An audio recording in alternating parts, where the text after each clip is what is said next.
Step into the paranormal with Ernie Atwell and David Seiler, brought to you by Paranormal Inc., right here on WLFE DB Radio.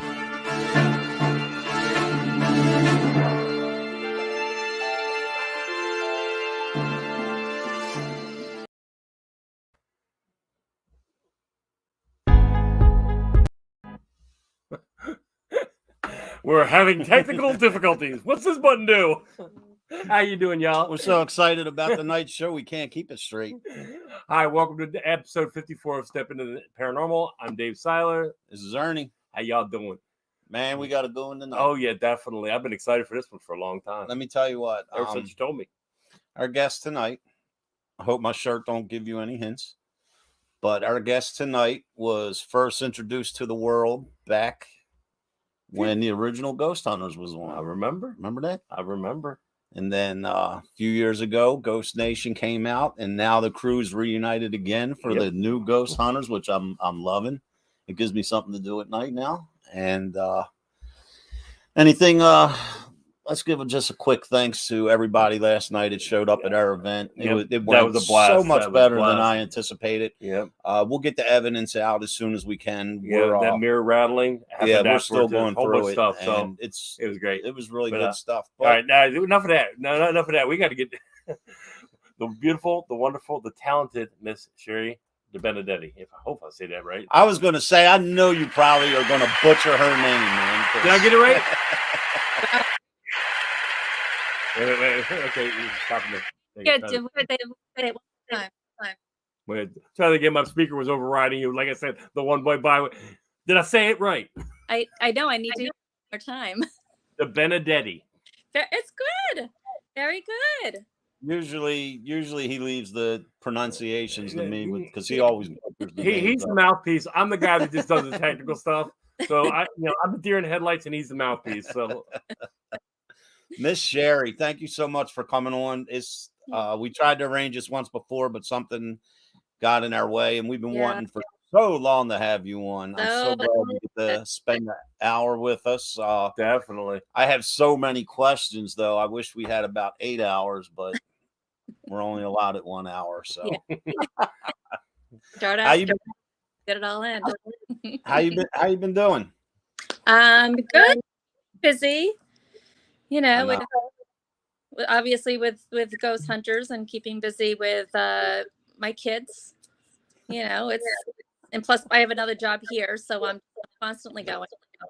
Yeah, I know what you mean. It is so good. Let me tell you what, man. When I was watching, I forget what I was watching, and I knew Ghost Hunters was coming, but then when I actually seen the advertisement for it and everything, I was like, man, so excited because you gotta figure everybody that's whether you're an investigator or whatever you do in the paranormal field, whether you're an enthusiast or you like sitting home watching all the shows, Ghost Hunters is the one that started it. It started it's hands the bomb. Bomb. I mean, beyond a reasonable doubt. You know what I mean? So, but I don't even know where to start, Shari. I have so many questions, so I'm gonna just take it back to the beginning.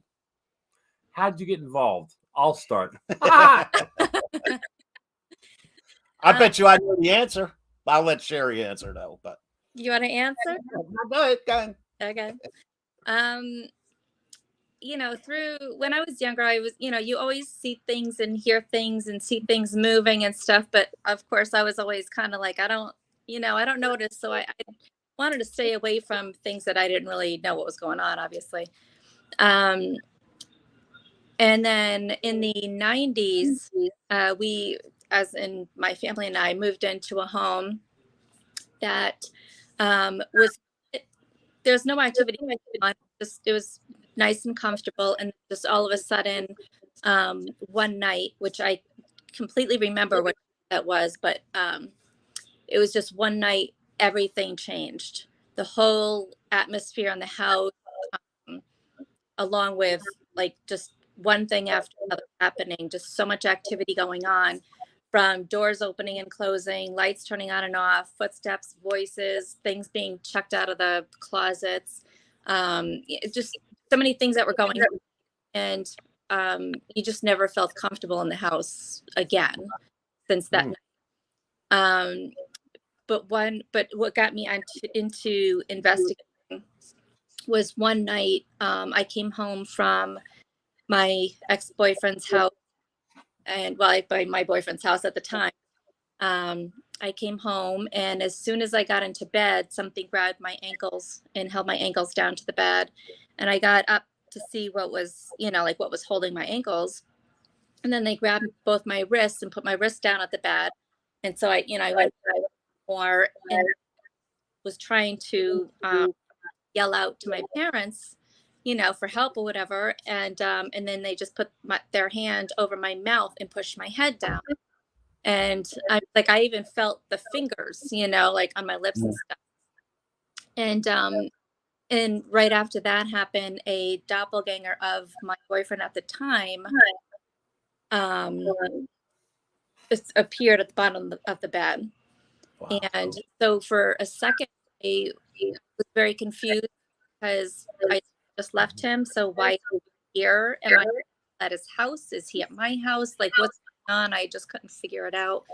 And then, he started coming to me, and everything was exactly like him. Clothes that he would wear, his hair, the body. But then when he got closer to me, that he didn't have a face. It was just like a I could just describe it like as a black distant look, guy.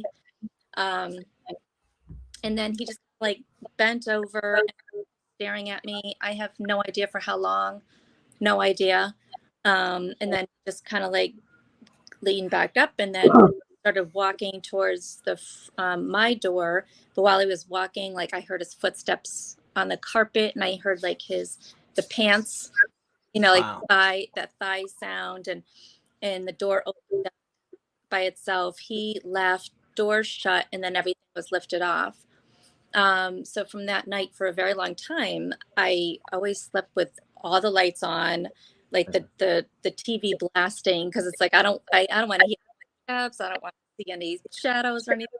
So it took me a long time to get over that, but in the meantime, I needed to figure out what is going on, what is happening, and that kind of went a little bit further, because the things that were going on in the house, I knew things were happening, but I didn't know about, can they be hurting us? Can they push us down the stairs? All these, you're always about it. And for them to have that much energy, pressure, or whatever, to hold me down like that, started to get really. So How long, Shari, after you encountered that, how long did you remain in the house for a time after that? Or I say about a year, probably. Wow. A long time. It took me a long time to get into trying to figure out what it is, about being nervous. Right. A long period of time, I was outside in my car, just waiting for a family member to come home, because I didn't want to go in there by myself. So it took about a little time, and also to be able to find people that you can talk about this. Yeah, exactly. Because back then you didn't have all Right. Yeah.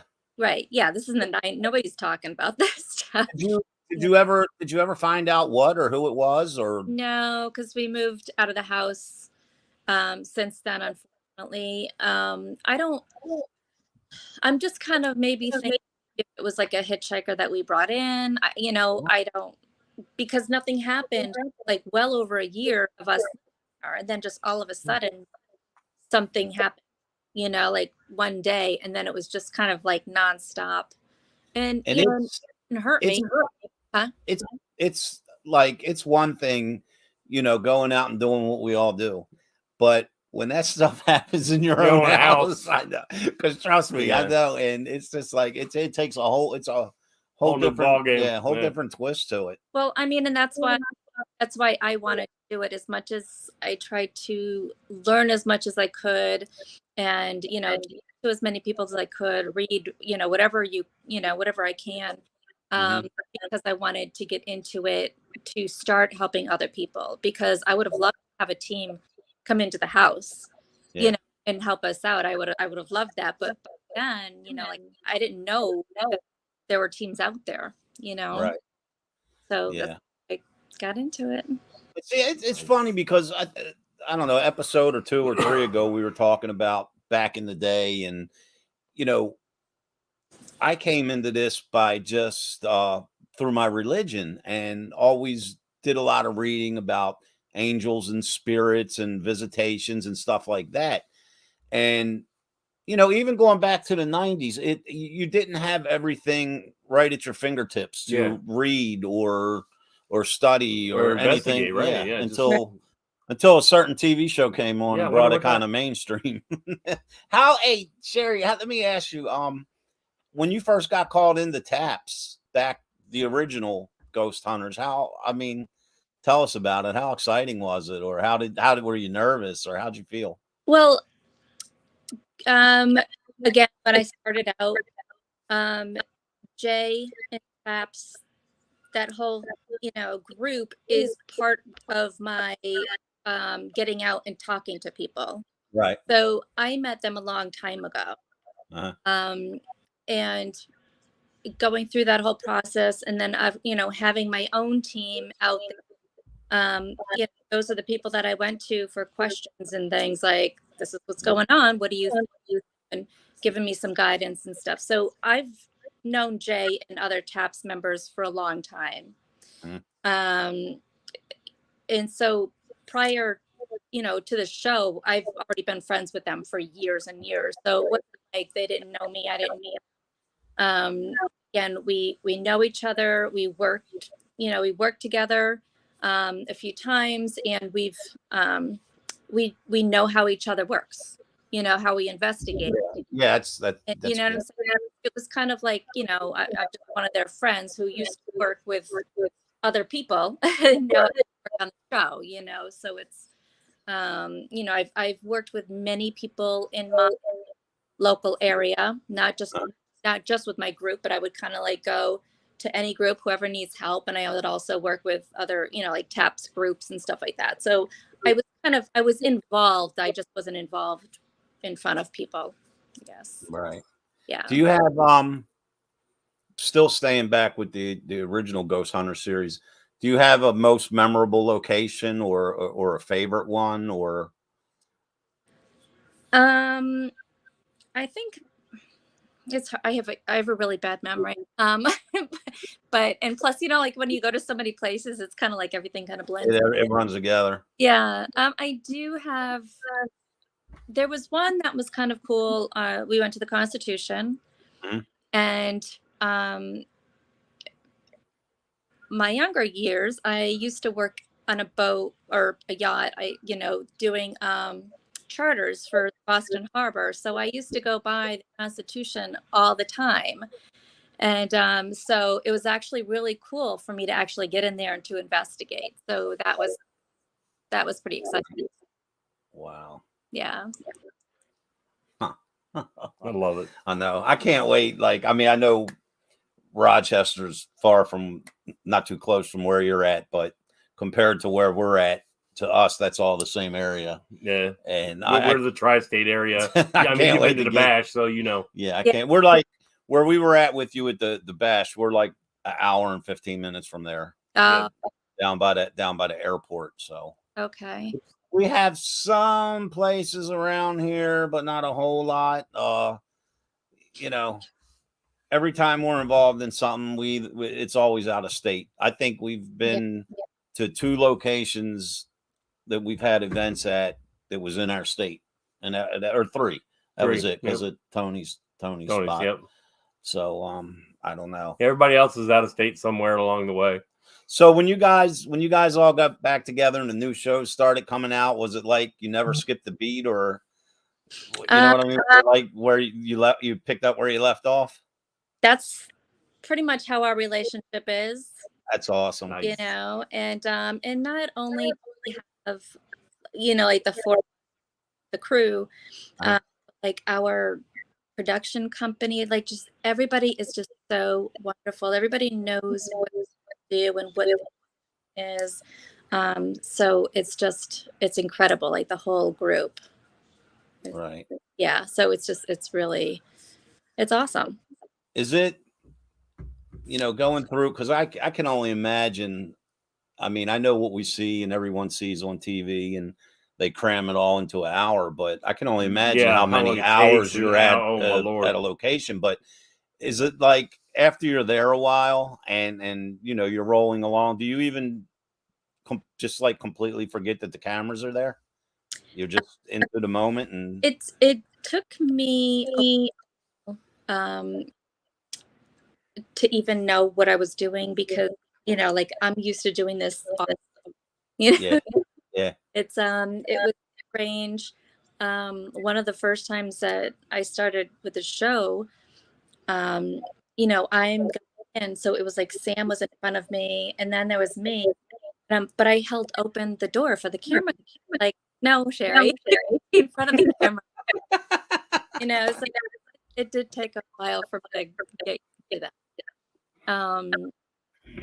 But these guys that do the show, they know that, they need to be as quiet as possible, stay as far away, because I mean, you need to make sure, like, all your senses, you're seeing here, you're hearing and all of that. So they keep their distance, they keep as quiet as possible. So sometimes you do forget, like, I mean, you're sitting in a dark room, you can't really see anything, you have those red lights, but unless obviously you're staring right at it, you don't realize it. So I'm getting used to it now. But yeah. I know you can't give too much away, but was there ever a time where maybe something happened or something frightened one of the crew that you all didn't know about? Like you all didn't observe or hear or see, but it affected them, and you know what I mean, frightened them. That we didn't know about? I'm sorry. You Yeah, said didn't know about? Yeah, like have you ever had like one of your crew something get something significant happen. happen to a crew member Yeah. that you all didn't witness as they witnessed it? You know what I'm saying? I mean, our crew member did get spooked quite a few times, couple of different ones, in front of us and not in front of us. Wow. So we did, I mean, and you'll see that they actually interviewed some of the crew members because it would happen to them, and Right. so we interviewed them just like anybody else who would have had going on. And sometimes it already aired, so I can talk about it. There was one, I want to say maybe Bacon's Castle, maybe. There was like a little side home, like a little cottage on the side. And we weren't originally to investigate that. There weren't any claims. So that's where they used, production office. And but then all of a sudden, one of our guys started hearing all this running running upstairs from him. Of course, he freaked out, and he's like, "Oh, I don't know." So we ended up taking all that stuff out, bringing them somewhere else so that we can investigate that house. Right. Nice. And you'll actually see Jay and I investigated and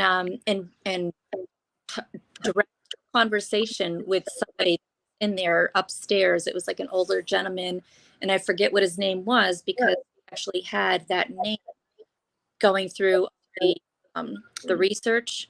We have the name of that man, and to find out, we think we were talking to the man.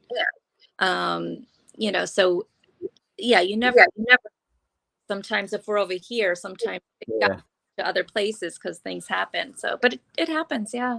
Because I always remember, I think it was oh my goodness, man. The older I get, my memory is just so bad. I think it was season 1 when Jay had the cameraman, remember, was injured, the bag flipped up and hit him in the chin and leveled him. And I was like, man, because they, of course, they slow it down and show, and it was just, I was like, holy crap, man, that is wild. But I have to tell you, Sherry, we went we've done a couple events at Fort Mifflin in Philly. And the very first time I was there, I'm driving up to Philly, and by the time I got there, I had to pee so bad. And I'm like, I'm running in the place, and people want to talk. I'm like, where's bathroom? Where's the bathroom? So as I'm walking in this bathroom, it just hit me. I'm like, oh, this is the bathroom where Tap saw somebody in the stall, even though the lights were on. So I was like, all right, it's a good way to start the night off. Yeah, I've Oh, never been there. Not yet. you haven't been to Fort Mifflin? Oh, well, you got to go. One of our viewers here on with us is Carmen, and she's like has a season pass there. She's there like almost every day. We what do we? I think we've done 2 events there, maybe 2 or 3, something like that. Yeah. It's really cool because active. We live not far from Fort McHenry, and it kind of puts me just in mind of that. You know, when you walk in, it's so spread out and big, and it's just so nice.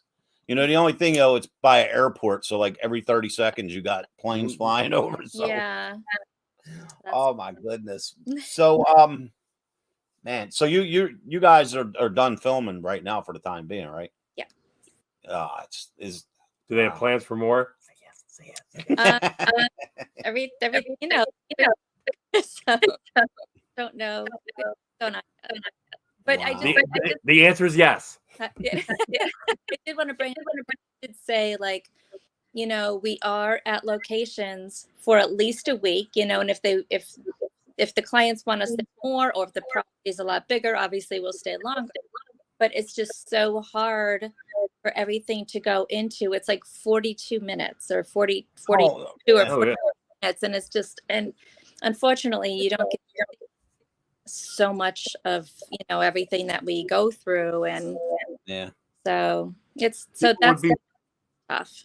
What would be really cool is, one, they have a cutting room floor episode, you know, for some of those things. Also, if the film crew would like wear body cams to see the background, what I was saying earlier off air about different cameras, the different views would make a show just in themselves. Yeah, that would be amazing.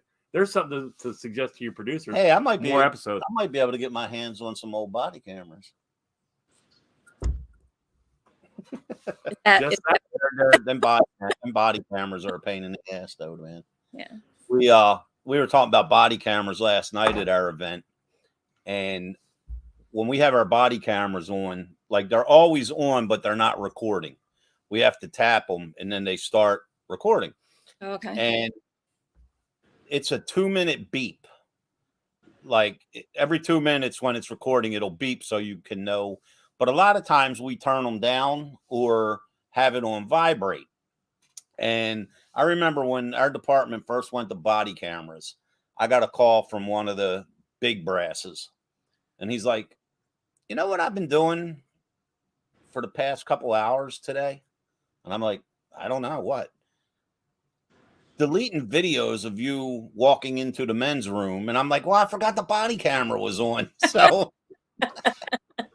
With that said, we have a question from Michelle Pena. Have you guys ever had anything manipulate your equipment, like knock down the tripods or anything like that? I'll let you answer that. Of course, the whole battery thing. You know, I mean, we do get a lot of batteries draining. There was actually one time, we were in the Rhode Island mansion. So I think this is a Halloween special, I think. I don't know, I can't remember, but we were at the Rhode Island mansion, and we just set up all of our cameras, and we were going through all of it, and all of a sudden there was something in one of the rooms they were like moving our cameras around. We know that I personally just came from that room. I'm like, no. And now it's moving our cameras around, and it's showing like our camera's doing this. And then we ran back into the room, and the camera was exactly where I put it.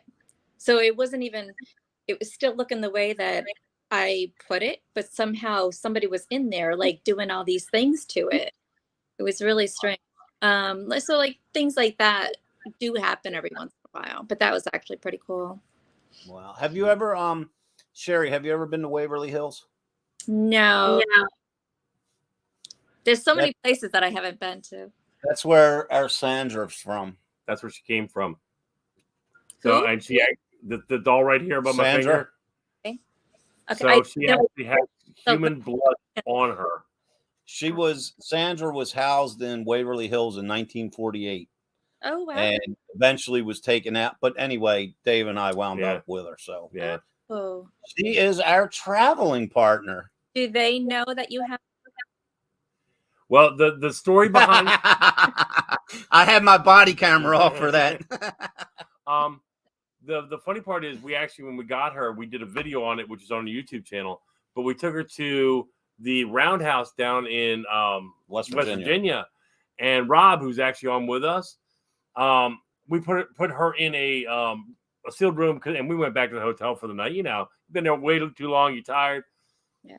Apparently he was doing an investigation of the Roundhouse, and the owners kept hearing something weird noises coming in from the office. He went in, found out it was her, confirmed, and got an EVP that similar to what we got here. Ours says it's blood, and his says need blood. See, because same voice. Yeah. We the husband and wife that ran the Roundhouse at the time, the husband Mike, he told me, because I didn't want to leave Sandra out on our table. He said, "Well, lock her in the office in the closet." So I put her in there. Well, his wife didn't know she was in there. So while this investigation is going on, she's in the office doing paperwork for the day or whatever, and she keeps hearing this banging sound. So she calls her husband and says, "Hey, can you come over here? I'm hearing a sound. I don't know what it is. It's not the refrigerator. It's not this. It's not that. Sounds like it's coming from the closet." And she had no idea. Well, he realized, I know what's in there. And he's scared to death of Sandra to begin with.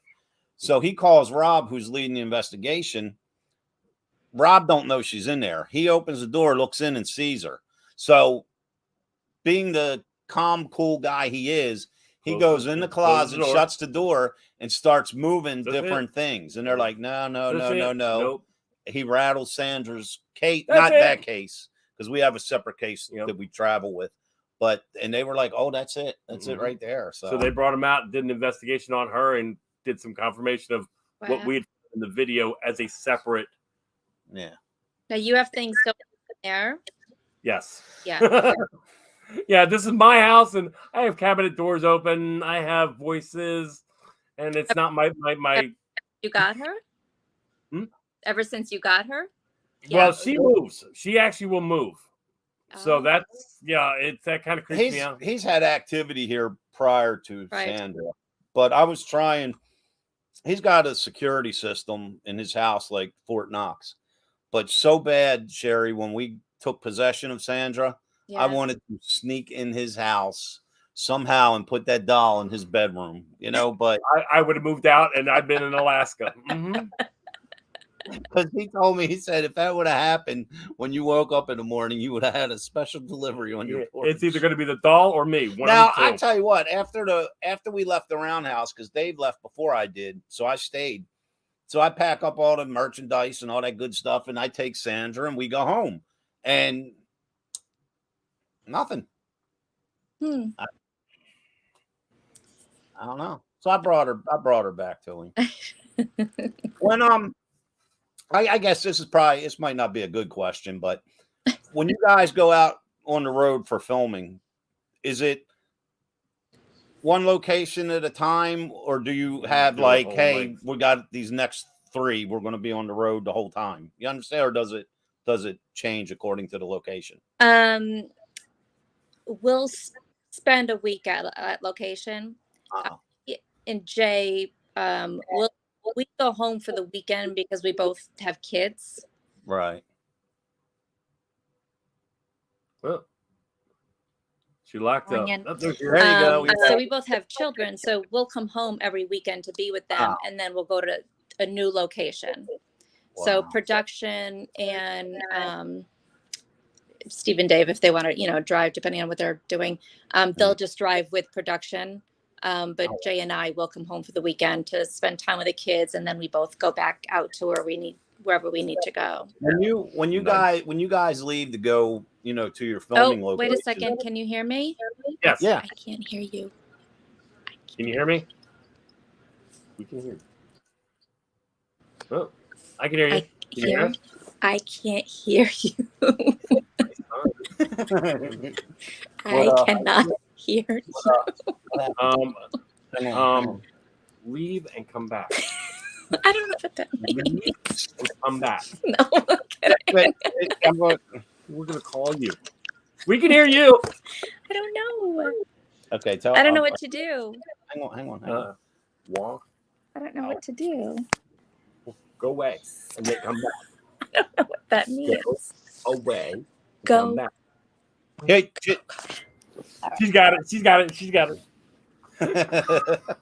So we're gonna talk for a minute. I'm trying to tell her check your phone, and oh Lord, yeah, she's gonna. Oh, there we go. All right. Hopefully she'll bounce out and bounce back in with the link. Just paste the link back in. Sorry, guys. We're experiencing technical difficulties. That was funny. So she should be back in. If you need to, call her in case she needs to say it. But remember, she's going to be on her phone, so hopefully she'll come back. I sent her a message. Technology. Oh my God! Back. Sorry about that. Hey, welcome back. Yours now. That's the one good thing. The one bad thing about doing this on your phone, these phone calls, and then messes up everything. The funny part is, I actually understand sign. I sign slow. I really do. So we'll do closed captioning if need be. Hey, Shari, do you know any good tech guys that's looking for a job? I can answer that. What my question was. Okay. When you guys are getting ready to leave to go to a filming location, Mm-hmm. is it appears on TV that you pull into town, you pull up to the location and you start, or are you there like a day prior, or is it vary from where you're at or how far you got to go? I don't know how to answer that. So when we get into town, the next day we get into our cars and go and get Okay. All right. and do. That's when we start the whole investigation. So we start, like at the hotel, get into our cars, and then we start there and travel to where we need to go. Wow. I don't know if that answers. Yeah. Absolutely. That was my point of what I was asking was when you guys arrive in the town where you're at or the location, are you just arriving in the town, pulling right up to the running? Yeah, or is it? Yeah. No, wow. I would rather, get into town, and then I sleep, because once after that, that week, it's just you're going. I mean, we have a question from Lauren Malloy, our friend Loren, who happens to be my editor. She wants to know what was your favorite place that you investigated? Oh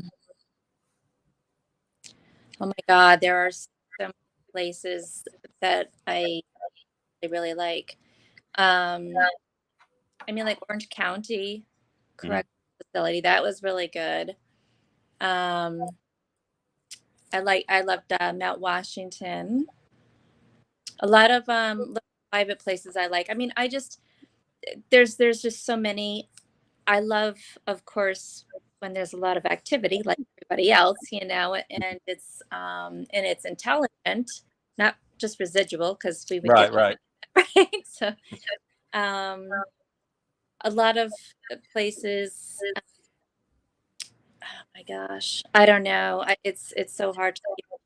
I know I have a list in my head, but and there are some on this season that we had great experiences at. So this is actually my favorite season. So yeah, awesome places. Oh, we're definitely watching. Hey, another question from our friend Carmen. What is your favorite equipment that you like? What is your favorite piece of equipment that you like to use? Of course, it's the like the recorder, just to be able to hear. And I love the thermal cameras. I love. There's a new one that I've just been playing with like so much because I absolutely love it. It's the flux proximity device. Yes. Yes. And in the grade, it's just You get the best damn toys. working out so well. Like they just, having those answers. I mean, of course, you could do the knockings and everything, but I love having all these little gadgets because it's like you never know what they can do, they want to do, what they're comfortable with. It's, so, but that's been my new favorite toy. I'm so jealous. I am a network nerd by trade. All right. I love technology. Yeah. He likes the old school, put a candle on something and burn it. I'm like, yeah, let's use it. So any of the things that y'all come out with, I'm like, I want one. I like the all the high tech stuff too, because it helps, prove your point. Yeah, because for example, when we were at Malvern Manor, we were leading a group, and Dave was standing in like the threshold of a bedroom door, and and he said that he could feel someone touching over his shoulder. So I turned my FLIR camera on, and I had the group behind me so everyone could see it. And Shari, I kid you not, everyone saw a hand come around the door frame and peek around like this. Yep. And it did it twice. And I was like right there below it. And I was like, and I was actually, because the one I use, like if you see something, you can take a still shot of it. Yeah. And I was able to capture that. So it did solidify, what Dave was saying. Right. And the same thing at the Heritage Museum. He was sitting in a folding chair, and he said, I don't know, somebody's touching your leg or something like that. And I put the FLIR camera on the chair next to him, and you could actually see it was an ice cold image. And it looked like a hand just like this on my neck. It was an ice cold image in that chair where you could actually see the legs off the chair and the feet on the floor. It was so amazing. You know what I mean? And the good thing is it was reading cold. Yeah. I mean, I'd love having, a lot of people don't like all these little gadgets and stuff, but to me, it's like, if you have happening at the same time, it just makes it more, like, you said, believable, and it solidifies like everything, even your personal experiences and stuff like that. So I love that. Yeah, definitely. But the FLIR camera, we've gotten lucky with that quite, because we were at Haldeman, and as we were walking down, Ernie's in front of me, I'm behind, and we hear, and just as I turn, there is something right here in my face. I screamed like Shaggy from Scooby-Doo and damn near ran him over trying to get by. Well, he turns around with the FLIR, and you can see it like developing. You can see the head, shoulder coming out like that, and hands, and like, that scared the yell out of me, for real. Yeah, and the good thing is you can tell. It's so, for people that's not like real experience, you can tell the difference if someone gets up out of the chair and their heat signature's there, absolutely. or or a hand on the wall, the things we're getting, it's reading cold. Yeah. You know what I mean? Yeah, when they're moving and nothing's there, maybe that's a sign. But my favorite, I mean, because it's so many things that, you know how it is. Everybody has an explanation for everything. But, if it's just Dave and I in a room and we're asking questions and I get an intelligent response from a female on my recorder and there's no female there, I mean, come on, so I kind of have a tendency of favoring the digital camera and the voice recorders and like, like there's a show that's on where the folks are trying to, they want to believe, and I'll just leave it like that so I don't do a copyright infringement. One of the funny things is they say ball lightning a lot and double exposure. Well, with digital, you can't do a double exposure. He is so freaking funny. I mean, that's the only reason I watch the show is because lightning. He just cracks me up. We get a lot of people, they complain, there's a lot of complainers there, and a lot of, these couch investigators, but they go through everything, like, why did they say this? Why didn't they ask this? Why didn't they do this? And what about this? And it's like, we've done all those things, but like, I feel like you have to explain it every single episode. It's slowly. Have a week full of stuff, and we get 42 minutes. We can't on TV. You know, it's like we know we've been doing this for a long time. Shari, I'm sorry we're laughing. I've never heard couch investigator I love you before. for that. And the first thing that popped into my mind is the next event we are at, I will be selling couch investigator t-shirts. This is what we're going to do. You're going to have to send me your autograph, and I'm going to have a couch. I was ready to say couch potato, couch investigator, and we'll have your autograph under it, and you'll get a cut of the profit. Oh, that was funny. Oh my God, I can't breathe. I'm laughing so hard. Couch investigator. I love that. That was amazing. Yeah. Oh my gosh. Yeah. Oh my God. So how's it feel to be back home and have a break? It feels good.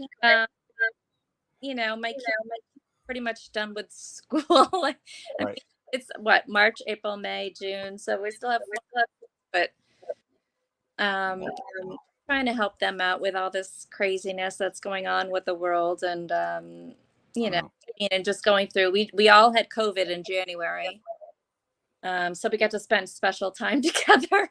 But, you know, it's good. It's good. Can't beat that special time when you're all cooped up in the house The together. couch investigations, man. You just coined a new phrase. I love it. I don't know what struck me so fun, but when you said couch investigator, like 25 different people, their images popped in my head. All I can see is, can you grab me a soda while you're in there? I'm in an investigation.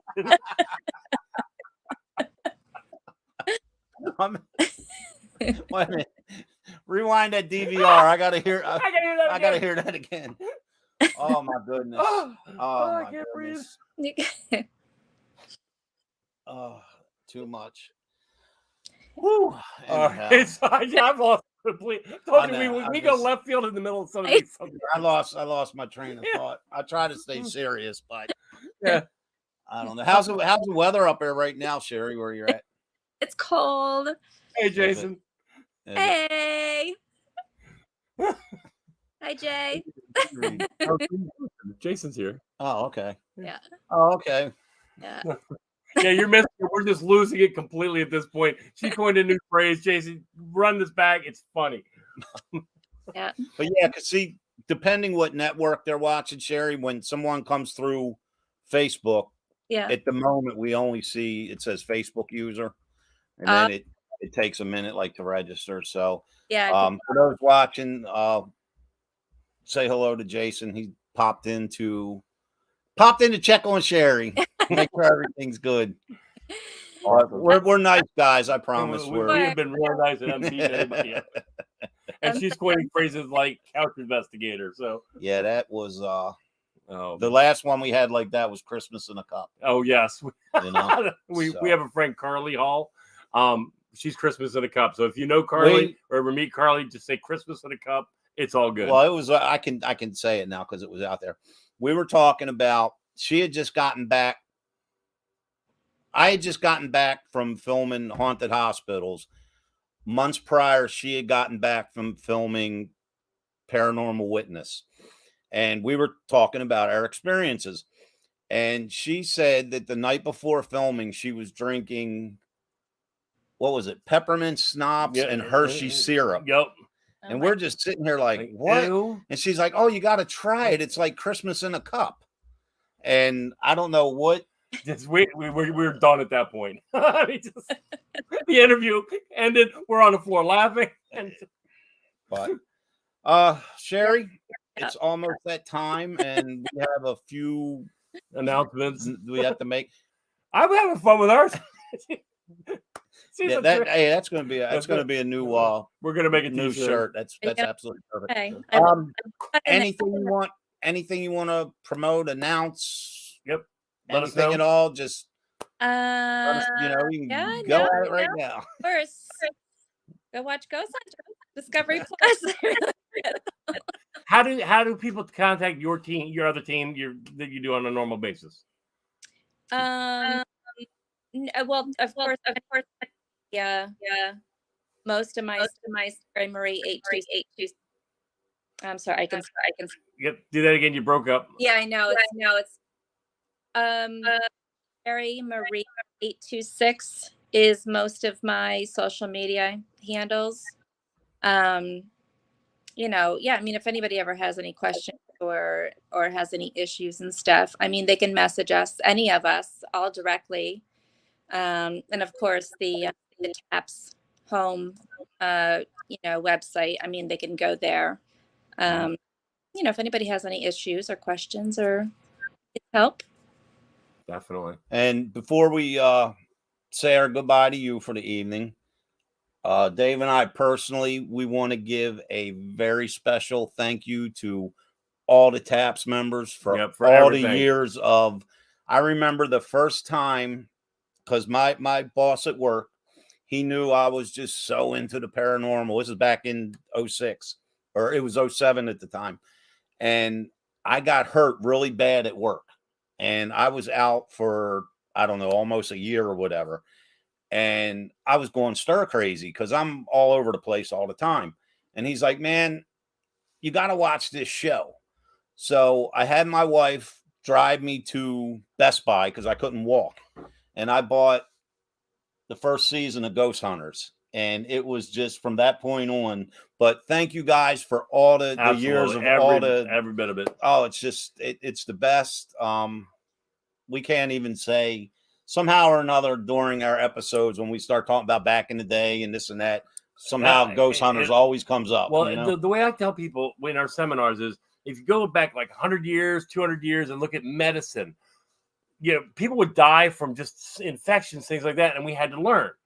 Right. That's paranormal today. But you got to look at what TAPS has done, what Ghost Hunters has done, and we're leading that same pathway. It just takes that training and education. Yeah.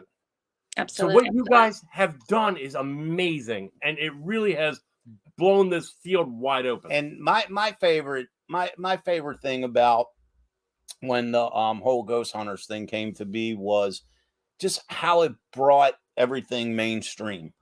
Because you have so many skeptics and so many naysayers, and now all of a sudden, it's like, check this out. Tell me what this is now. Where's your skeptical theories now? And that's it. See, the way they've done it though is you guys come in not with oh, here's a ghost, and I've been taken over, possessed. You come with a scientific method to figure it out, and you try different things to do it, which is scientific. I love it. And hey, look at it like this, man. It's 2022 and still going strong. Amen. So, Shari, thank you so much. Ask about and say, well, I always say, it doesn't matter. I'm not here to prove to you anything. I'm here to help the client. I'm not here to prove to you that. Exactly. And sometimes it's so funny because even if you're out helping a client, and even if it's something really that's not that definitive, it can still bring them some sort of closure. Right. So even if you're kind of on the fence about the paranormal, if it brought them some kind of closure, then so or be even it. some comfort. Yeah, it's just let it be. Shari, thank you so much for spending an hour with us, and you're always welcome back. Amen. Dave and I have looked forward to this for so long. Yes. And we hope to, do another event with you somewhere along the way. We have quite a few coming up, so maybe hopefully we'll see you at the Bash, somewhere along the way, maybe Rochester. God bless. Thank you. You guys be safe. Really welcome. Bye. We love you. Bye-bye. Bye. She is amazing. Couch investigator. Dude, we're t-shirts. So, guys, we got a couple things coming up we're going to tell you about real quick. March 25, 26, 27, we will be at the Rochester Parafest. May 20, 21, and 22 will be at the Paravation Convention in Virginia. And then August 19, 20, 21, we will be Battlefield Bash. The Gettysburg Battlefield Bash. So. And again, thank you again to everyone involved with the Hoover House last night. Yep. We had such a great time. I brought my New recorder toy, so Dave can. and he's going to drop it at me. No, I just wanted to hear it so Dave can hear the EVPs that we got. Everybody that came out for last night's event did an amazing job. Yes. A lot of the guests got really good evidence, so we'll get everything up to you as soon as possible. We had a mirror that kept vibrating on the wall. We had voices. It was a blast. And I got a special announcement for the next show, and I didn't even tell Dave yet. I'm 99.9% sure she's going to be here. I'm just waiting for a final confirmation due to scheduling. Now, everyone knows I'm a big toy collector, and I have a personal toy dealer I deal with. You all may have met her this year at the Gettysburg Bash. So we're having Brooke from Brooke's Nook, who sells all them cool toys. She's also a paranormal investigator, and I do believe she will be back off the road and home to do our next episode. Nice. And I think it's about it for now. Let's see. We covered Rochester. Yep. We covered Paravation, the Bash. We're already into let's see, October. That's a ways away, but we have the Sleepy Hollow Paracon up in Sleepy Hollow, New York, with Chris Sanders. So that's going to be a big deal. It's a first-time event, and man, I can't wait to get there. So, all right, guys, thank you for spending your Sunday evening with us. Again, Shari, we love you. Thank you. And Taps, thank you for doing what you do. Keep doing what you do. Keep doing it. We're loving it. So have a great one. See you guys. You've been listening to Step into the Paranormal with Ernie Atwell and David Seiler. Thank you for listening, and listen in next week for another topic and more great guests right here on WLFE DB Radio Network.